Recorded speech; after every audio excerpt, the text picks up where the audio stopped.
Lawyers made their closing arguments in his hush money case, the former president having this to say outside court. Make no mistake about it. I'm here because of crooked Joe Biden, the worst president in the history of our country. He's destroying our country. He's destroying our country. And he's also destroying it with weaponization. And this is purely his weaponization.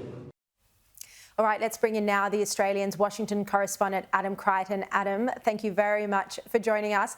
Now, tell us the latest with the trial.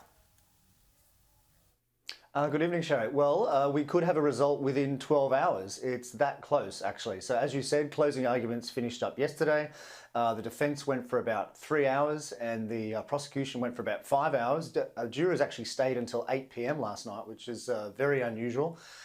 So this morning in New York, the judge will give the instructions to the jurors and then they'll start their deliberations. And that could take a few hours, it could take a few days. I mean, the experts say the longer the decision takes, the more likely it will be an acquittal.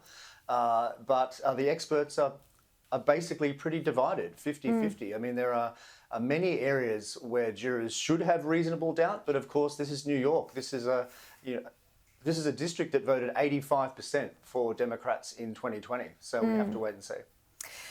This was quite an extraordinary tirade today from Hollywood A-lister Robert De Niro. Have a look. If Trump returns to the White House, you can kiss these freedoms goodbye that we all take for granted. And elections, forget about it. That's over. That's done. If he gets in, I can tell you right now, he will never leave. It's a bit much, isn't it, Adam? Trump's going to cancel elections. Yeah, look, certainly that actor's he's been on TV many times blasting Donald Trump. He's hated him for a long time. I think the real question is why Democrats thought that would help them. I mean, we saw in our own debate in Australia in The Voice that having celebrities on your side does not help. And one of the core concerns of Americans is, of course, inflation. So do they really want to be hearing from a rich guy in New York saying that Donald Trump supposedly is going to be a dictator? I don't think so, but certainly it was very entertaining. Indeed. Now, Trump seems to have changed his view on Julian Assange. Let's have a look at this. Will you pardon Julian Assange? Well, I'm going to talk about that today, and we're going to give it very serious consideration. So, Adam, look, there is this new groundswell of support for Assange. I've never personally understood it, but the general sentiment on both sides of politics now seems to be that he's kind of done his time, even though he's never actually done his time. But that, the view is, and there is this pressure from the Prime Minister in Australia on the Biden administration and obviously on parts of the Team Trump to pardon Assange and just let him be free and live his life. What do you think?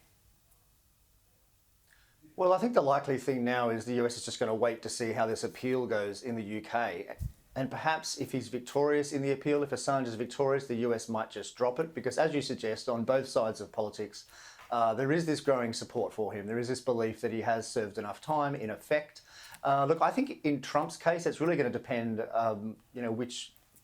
which ministers end up in his cabinet. I mean, of course, it was his administration that seriously pursued Assange in the first place. So there's quite a diversity of views. You've got Mike Pompeo, the former Secretary of State, who really, really hates Assange. And indeed, of course, as you know, there were reports that he tried to kill him, have him assassinated. And then, of course, on the other hand, you've got people like the President's son, sorry, Adam, let me just clarify that there. Let me just clarify that there for accuracy. Mike Pompeo himself didn't try to kill Assange. The allegations are that the CIA, the allegations are that the CIA tried to have him killed. And those allegations were made by Assange's lawyer, who came on the show to speak about it, Jennifer Robinson, and she claims to have documents that support it. Continue.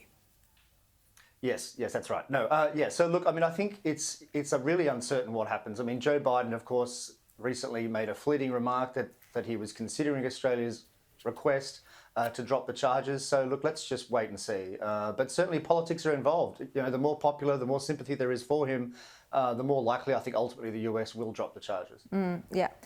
Justice system, especially in the US, never free from politics, as we've seen with this Trump case. All right, Adam Creighton, thank you very much for joining me.